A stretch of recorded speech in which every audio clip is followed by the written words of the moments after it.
আজকে আমি আবার আপনাদেরকে একটা নতুন রেসিপি দেখাবো। জানি না এটা কে কে খাইছো কে না খাইছো। এখানে দেখতে পারো আমি কিছু পাট শাক লাগাইছিলাম, সেই গাছগুলো কিন্তু তুলার মতো হয়ে গেছে, বিচি হয়েছে, দেখতে ফল হয়েছে। দেখতে পারো এই ফলটা থেকে কিন্তু বিচি হয়। দেখতে পারো ফলটা দেখতেও কিন্তু খুবই সুন্দর, খ্যাচকাটা খ্যাচকাটা হচ্ছে। জানি না এটাকে খ্যাচকাটা কি বলো তোমরা, আমি জানি না।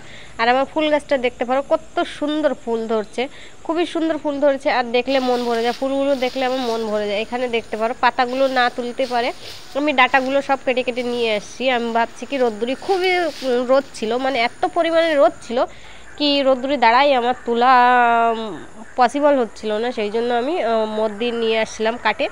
আমি বলছি কি আর তো কোনো কাজ নেই, কাটে নিয়ে যেয়ে আমি মানে ঘরে বসে বসে বাঁচিয়ে নেবো। এই জন্য আমি কাটে নিয়ে চলে আসছিলাম। আর এখানে দেখতে পারো আমি একটা একটা করে কিন্তু পাতা নিয়ে নিচ্ছি, ছিঁড়ে নিয়ে নেবো আর দেখে নেবো এতে পোকা আছে কিনা, পোকা বা পাখির পায়খানা কিছু বি হোক, কিছু বি থাকতে পারে। কেননা বাইরে লাগানো যে জিনিসটা সেই জিনিসটা কিন্তু খোলা জায়গায় কিছু বি থাকতে পারে। এই জন্য দেখে কায়দা করে দেখে তাই নিয়ে নিতে হবে। এখানে দেখতে পারো ডাটাগুলো আমি ফেলে দিচ্ছি আর এখানে পাতাগুলো আমি নিয়ে নিচ্ছি। পাতাগুলোকে আমি কায়দা করে বাছে সাফ করে আমি নিয়ে নিচ্ছি। আর এটাকে আমি ধুয়ে নেবো। আর এখানে কড়াইতে দিয়ে দিচ্ছিলাম তেল। তেলটা গরম হয়ে গেছে, এবারে দিয়ে দেবো আমি কিছু কালা জিরে আর রসুন। কালা জিরেকে কে কী বলো, আর এখানে মাগরেল বলে, হিন্দি ভাষায় এটাকে মাগরেল বলে। আমি মাগরেল দিয়ে দিচ্ছি, ইয়ানি কালা জিরে, রসুন আর কিছু ঝাল ইয়ানি লঙ্কা। আমাদের এখানে যে এটা বলে, মানে আমরা বাঙালিরা হর জায়গায় কিন্তু আলাদা আলাদা কথা বলে। আর এইখানে দেখতে পারো আমি ভাত রান্না করছিলাম, তার থেকে জলটা যে ভাত উতরে গেলে যে জলটা ফেলে দিই আমরা, সেই জলটা কিন্তু আমি রেখে দিয়েছিলাম। সেই জলটা দিয়ে কিন্তু আমি আজকে তরকারি রান্না করছি। দেখতে পারো ওটা ছেড়ে দেওয়ার পরে এবার দিয়ে দেবো আমি স্বাদ অনুসার লবণ, যেটুকু লবণের প্রয়োজন পড়ে সেটুকু দিয়ে দেবো। এরপরে আমি আর অল্প পরিমাণে জল দিয়ে দেবো যাতে শাকটা একটুনি গলার জন্য সহায়তা হয় আর গলে যায়। আর এখানে সেই জন্য আমি আর একটু জল দিয়ে দেবো। আর আমি দিয়ে দিচ্ছি হলুদ, পরিমাণ মতো হলুদ, যেটুকু জরুরত সেটুকু হলুদ দিয়ে দিচ্ছি। দেখতে পারো এখানে আমি আর একটু জল দেওয়ার পরে ধীরে ধীরে করে সে পাতাগুলো ছাড়ে দেবো।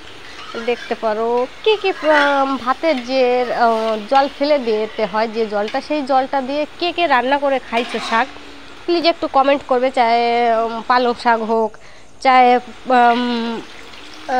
পাট শাক হোক, চাहे গুননি শাক হোক, এইগুলো কে কে রান্না করে খেয়েছো প্লিজ একটু কমেন্ট করে বলবে। এখানে আমি পাতাগুলো ছাড়িয়ে দিচ্ছি উতরন আসার পরে।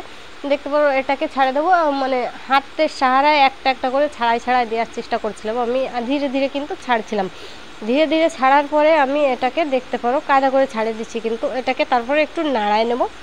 নাড়ানোর পরে দেখো পাতাটা একটু গলে আসবে, দেখতে পারো কমে আসছে কিন্তু। এবার আমি এটাকে কি করব, আমি এটাকে কিন্তু ঢেকে দেবো, কিছু সময়ের জন্য ঢেকে দেবো যাতে পাতাটা গলে যায়। পাট শাকের পাতা একটু টাইম লাগে, মেলা টাইম লাগে না, তারপরেও মানে যেটুক সময় লাগে সেইটুক সময় আমি একটু ঢাকে ঢাকে রান্না করব। আর যে আমিষ খাও আর যে নিরামিষ খাও, যে যেরকম ভালোবাসো সে সেরকম করে খেতে পারো। এখানে দেখতে পারো আমি এটাকে একটু ঢাকি করে দিলাম, ঢাকনা দিয়ে ঢাকে দিলাম। বা যার কাছে ঢাকনা আছে, যার কাছে ঢাকনা নেই সে একটা থাল দিয়ে বা কিছু দিয়ে ঢেকে দিতে পারে। আর এখানে দেখতে পারো আমি ফিরে আবার উঠানোর চেষ্টা করছি। আমার তরকারিটা কিন্তু কমপ্লিট হয়ে যাবে। আর এক ফিরে ঢাকনা দেবো আমি, একটু কম গলে গেছিলো, মানে কম গলছিল, এই জন্য আমি এটাকে ফিরে আবার একটু ঢাকে দেবো। আমি খুন্তি দিয়ে দেখার চেষ্টা করছিলাম কি এই জিনিসটা গলেছে কি না, তা দেখালাম না, আর একটু গালানো উচিত, তাই আমি আরেক ফিরে ঢাকে দিয়েছিলাম। দেখতে পারো কালারটা কিন্তু খুবই সুন্দর কালার আসে, কিন্তু রোশনির জন্য এখানে কালারটা খুবই খারাপ দেখায়। আমার ওইখানে একটু রোশনিটা কম আছে, এই জন্য কালারটা খুবই খারাপ দেখায়। এখানে দেখতে পারো ফিরে আবার ঢাকে দিয়েছিলাম, ঢাকে দেওয়ার পরে আমি ওটাকে ফিরে আবার একটু উঠানোর পরে দেখতে পারো কালারটা কিন্তু খুবই সুন্দর কালার আসছে। কিন্তু এখন দেখা যাবে না, যখন আমি নামাই দেবো আপনাদেরকে দেখাবো। কালারটা কিন্তু খুবই সুন্দর কালার আছে, এখন কিন্তু গলে গেছে। এটা গলে যাওয়ার পরে আমি ভাবছিলাম একটু নাড়ায় আর 1 মিনিট রেখে দিই। আমি তারপরে আমি এটাকে নামাই নেবো। আমি একটা টিফিনের সাহায্যে নামাই নেবো, যে যেরকম যে জিনিসটা নামাতে পছন্দ করে। আমি এখানে আমি স্বামীর জন্য নিয়ে যাবো বলে আমার টিফিনই নামাই নিচ্ছি এটাকে। দেখতেও কিন্তু খুব সুন্দর হয়েছে আর খেতেও কিন্তু খুব সুন্দর হয়েছে। প্লিজ তোমরা একবার ট্রাই করবে। আর যার যার ভালো লাগে লাইক কমেন্ট শেয়ার আর ফলো